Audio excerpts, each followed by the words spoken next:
Hello everyone, welcome on my channel किडी class academy. और आज की जो वीडियो है वो आपको कुछ इन्फॉर्मेशन के साथ साथ जो मैं आज क्लास लेने जा रही हूँ उसके लिए भी देखिए 30 डेज़ कह सकते हैं। 30 डेज़ ऐसे तो ये जैसे होता है ना 30 डेज़ 29 डेज़, ये करते करते कब बीत जाएंगे। सीटेट की प्रिपरेशन अगर आप कर रहे हैं तो आप समझ रहे हैं कि कितना बड़ा सिलेबस है, कैसे कवर करना है। बहुत सारे लोग अभी स्टार्ट भी नहीं किए हैं, तो उन लोगों से तो एक रिक्वेस्ट है कि अगर आपको लग रहा है कि हम कर लेंगे बहुत कम डेज़ में ही, तो ये ऐसा नहीं करिए, आप अपनी तैयारी स्टार्ट कर दीजिए।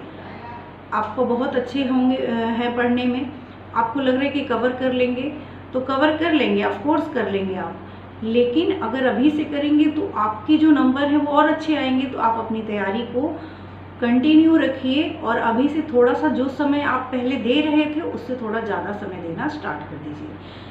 एक बात ये हो गई, स्ट्रेटेजी क्या है वो मैं नेक्स्ट वीडियो में आप लोगों के साथ शेयर करूंगी। लेकिन आज की जो वीडियो है वो हिंदी पेडागोजी का जो प्रीवियस ईयर का चल रहा था वो मैं आपके साथ डिस्कस करने जा रही हूँ।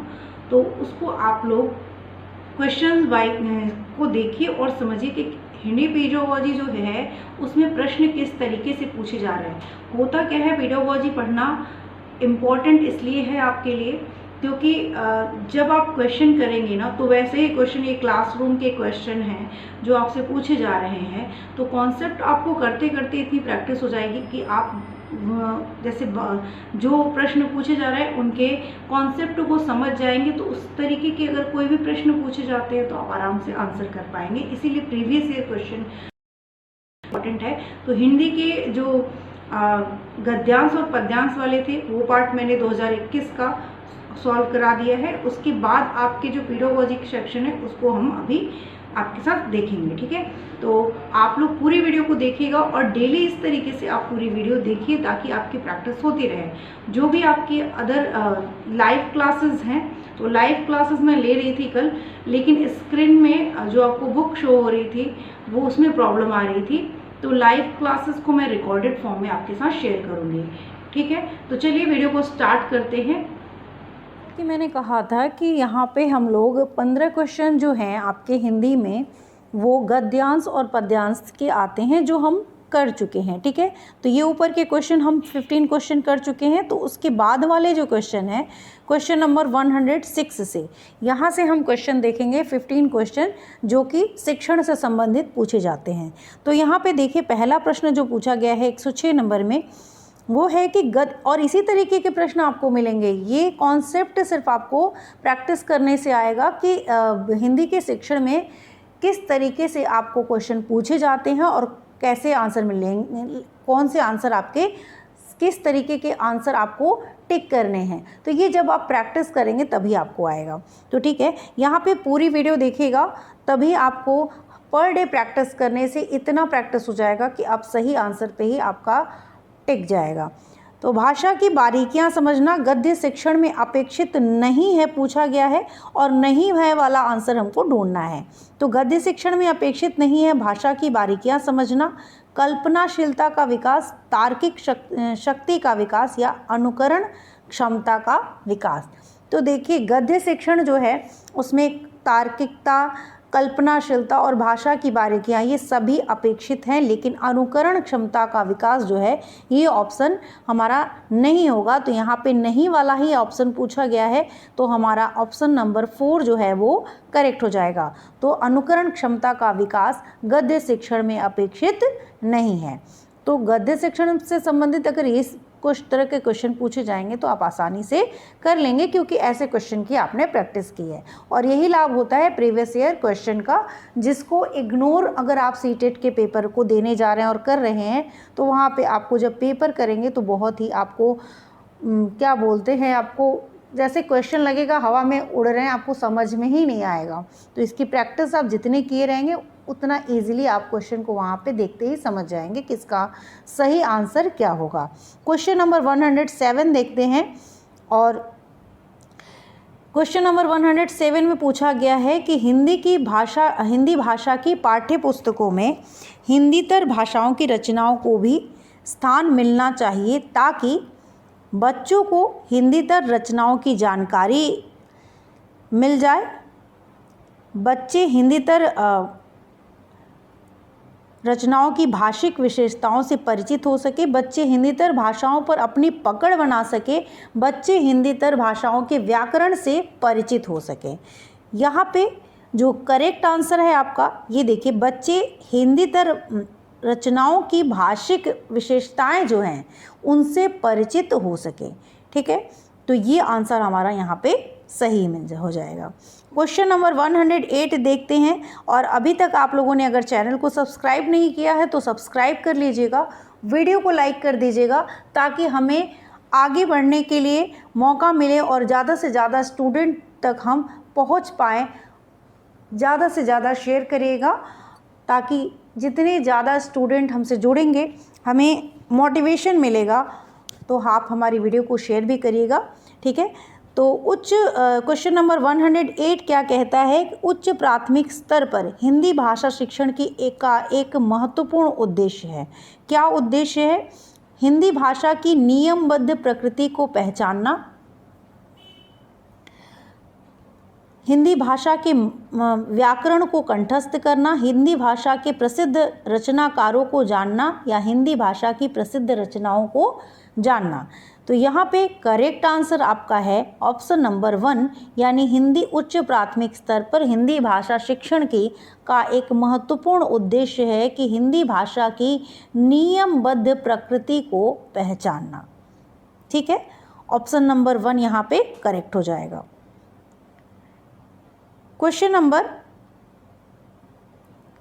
109 देखते हैं। भाषण, परिचर्चा, संवाद बच्चों की क्षमता का विकास करने में सहायक हैं। लिखित अभिव्यक्ति, मौखिक अभिव्यक्ति, कल्पनाशीलता या अनुकरण। तो भाषण, परिचर्चा, संवाद बच्चों की क्षमता, तो ये तीनों में आप क्या कर रहे हैं?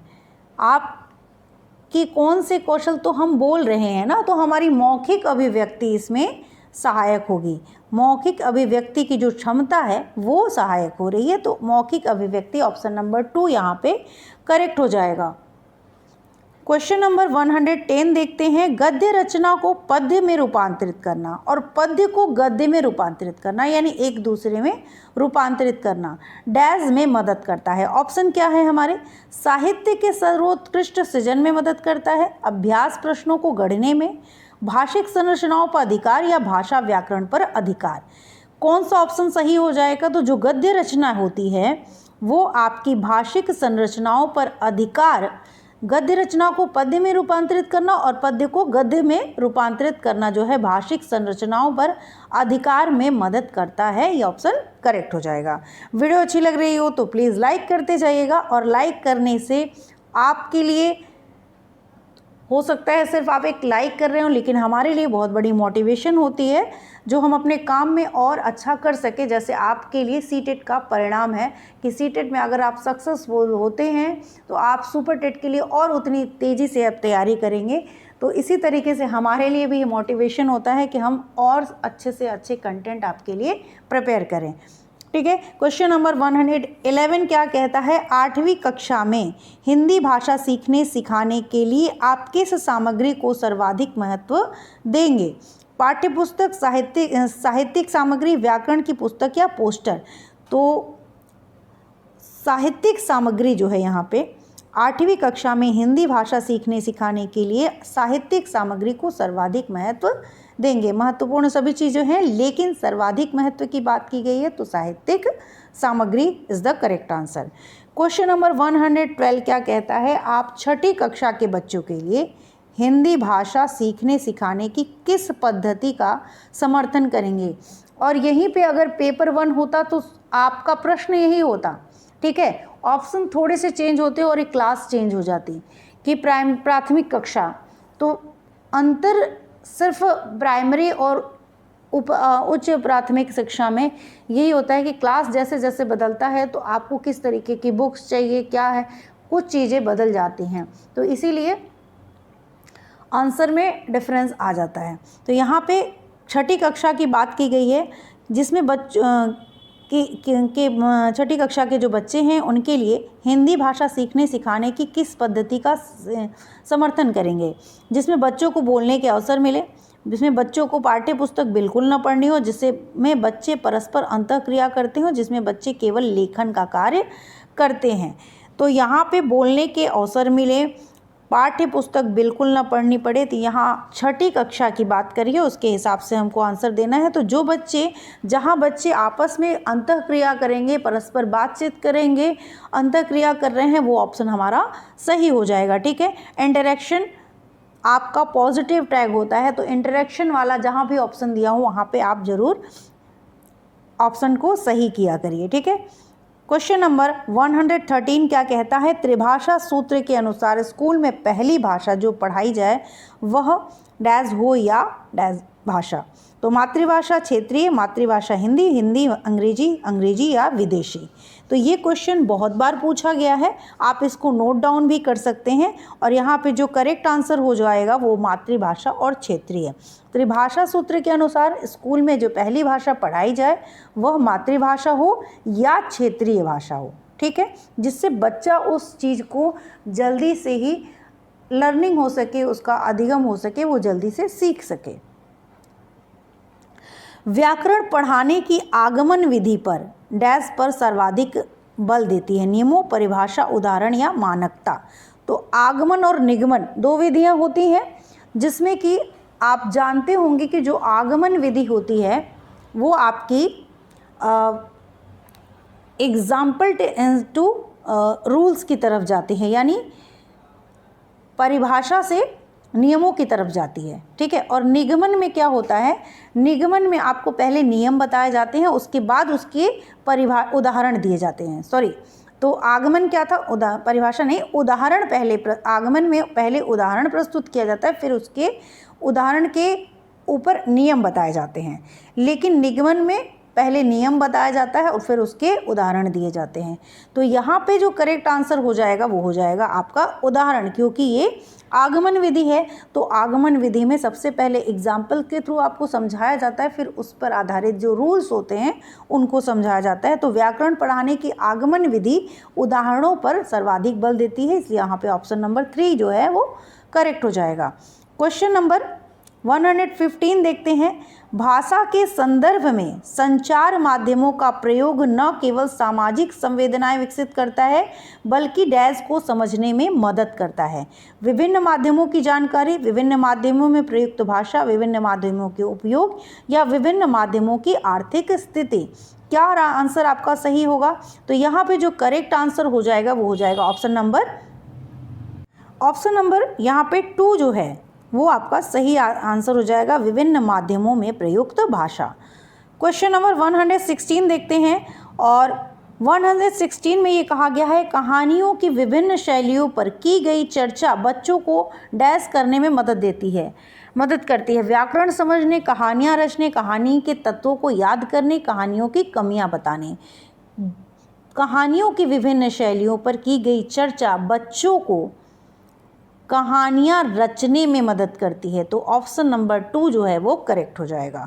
क्वेश्चन नंबर 117 देखते हैं, और हमारे कितने कम समय में आपने ज़्यादा से ज़्यादा क्वेश्चन मैंने आपको करवाने की कोशिश की है। जितने ज़्यादा प्रश्न आप करेंगे उतना ही ज़्यादा आपके लिए जो आपके क्वालिफाई करने का रास्ता है वो खुलता जाएगा। और सीटेट आप पहली बार में बोलते हैं ना कि किस तरीके से क्वालिफाई कर पाएंगे, तो यही प्रैक्टिस हमें पहली बार में ही क्वालिफाई करा देती है। संदर्भ में व्याकरण किस पर बल देता है? पाठ के अंत में समस्त व्याकरणिक बिंदुओं को स्पष्ट करने पर, पाठ के दौरान आए समस्त व्याकरण बिंदुओं की परिभाषा बताने पर, पाठ के अंत में दिए समस्त भाषा अभ्यास को पूर्ण करवाने पर, पाठ पढ़ाते समय प्रसंगवश आने वाले व्याकरणिक बिंदुओं को स्पष्ट करने पर।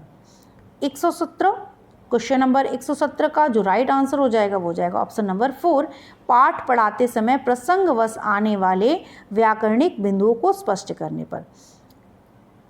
क्वेश्चन नंबर 118, प्रत्येक भाषा शिक्षक को इस बात की जानकारी जरूर होनी चाहिए कि उसकी कक्षा के बच्चों की डैश पृष्ठभूमि क्या है। आर्थिक सामाजिक, आर्थिक व्यावसायिक, भाषिक, सांस्कृतिक या सांस्कृतिक व आर्थिक।